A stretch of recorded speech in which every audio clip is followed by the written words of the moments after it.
We continue our time together. This is what we call our meaningful meditation, which is a time out to focus in on what's happening in the life of University Presbyterian Church. So, I am the happy pastor here at the church. This is my office and library. It's a place of inspiration and refuge, beautiful historic building that I get to have an office in, where our staff has an office. It's called Lawn Ridge.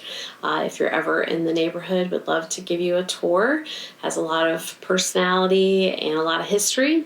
And this week, as we think about the season of Lent, we have been focusing in on the goodness all around us that God provides to us, especially needed to focus on the good when we feel like life can be hard. And I'm kind of at that place where I think no matter our age or what is happening, that there's always going to be some hard things when we are trying to figure out how to best live this life. And one of the joys that I get to experience is living this life in a faith community, which is what we have here at University Presbyterian Church. Last Sunday, we had our Friendship Sunday.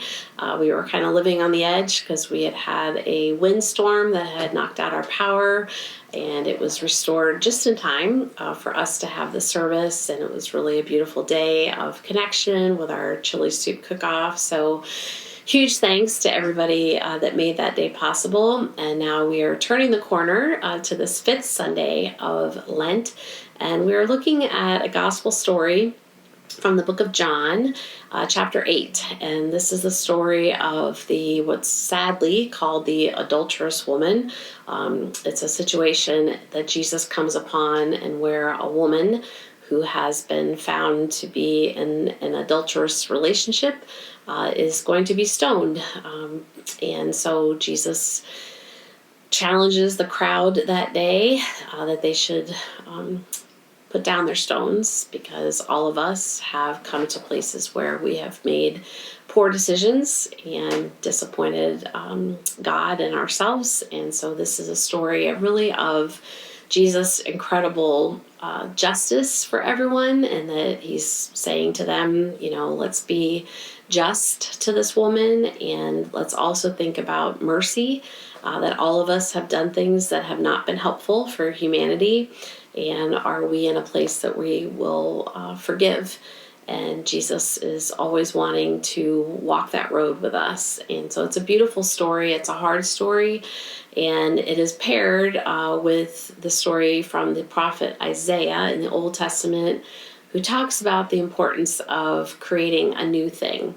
And I think it's a beautiful parallel of how each of us have this opportunity to create a new life, a beautiful life with Christ, as we seek that kind of peace and strength that can only come from a God who is so big and so loving.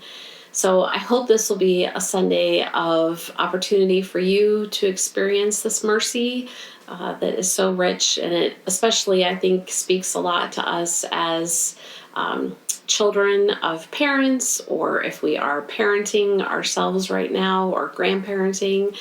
Often mercy is a big part of that. And I always think about when our daughters were younger and I would lose my temper when they would push my buttons, and how important it was for me to say to them, I need to ask you for your forgiveness. Mommy was having a rough day and she lost her temper and maybe said some things that were not nice and not helpful.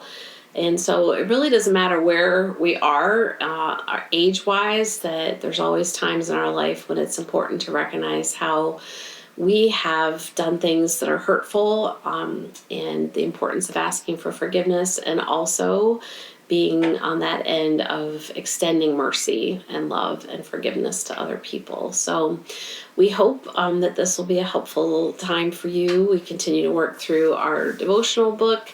And this Sunday on the 22nd, we also will have a practical presentation as we think about how we support the church financially. And so if that would be helpful to you, we have some people who are going to kind of talk us through some tax law changes in charitable giving, and that will happen during our coffee time. So you can grab your cup of coffee and listen in.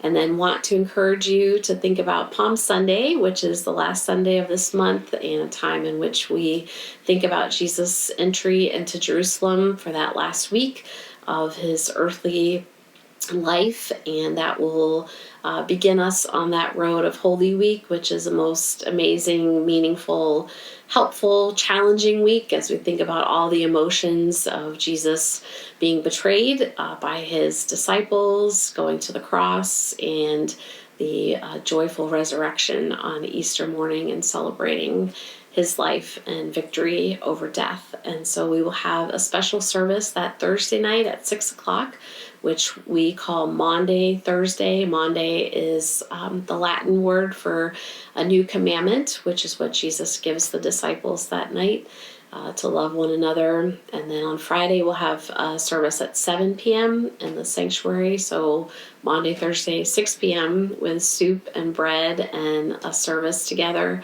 And then 7 p.m. on Friday night. Saturday, we have a great day for kids, for families. We call it our Easter Egg Extravaganza, and it starts at 3 p.m. And we encourage you to sign up for that event on our website.